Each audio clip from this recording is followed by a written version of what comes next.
রাশেদ, এই মেয়েকে না তোমার অফিসে দেখলাম, তুমি ওর সাথে এখানে দাঁড়িয়ে কি করছো? কি করতেছি সেটা আপনাকে কেন বলা লাগবে? কেন জবাবদিহি করা লাগবে? জবাবদিহি তোমাকে করতে হবে, কারণ আমি ওর স্ত্রী।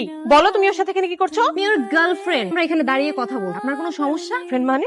রাশেদ, ও এগুলো কি বলছে? সত্যি তোমার গার্লফ্রেন্ড? টাকাটা এইসব নিয়ে আমি তোমার সাথে কথা বলবো না। যাও বাসায় এসে তারপর কথা বলবো। বাসায় যাবো না। তুই করে বলো এই মেয়ে কি তোমার গার্লফ্রেন্ড?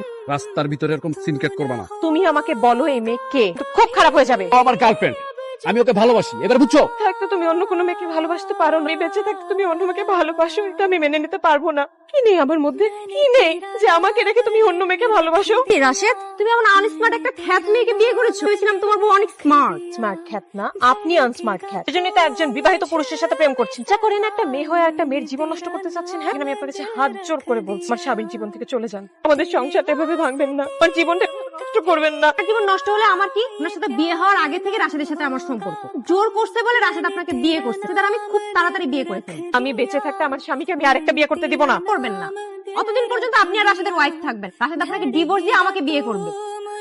খবরদার, আমার স্বামী আমাকে ডিভোর্স দিবে কথাটা যদি আরেকবার মুখ দিয়ে উচ্চারণ করেছো, জিভ টেনে ছেড়ে ফেলবো আমি। ডাইনি কোথাকার। ও তো সত্যি বলছে, ওকে ডিভোর্স দিয়ে তারপর ওকে বিয়ে করবো। যা ভাই এখান থেকে।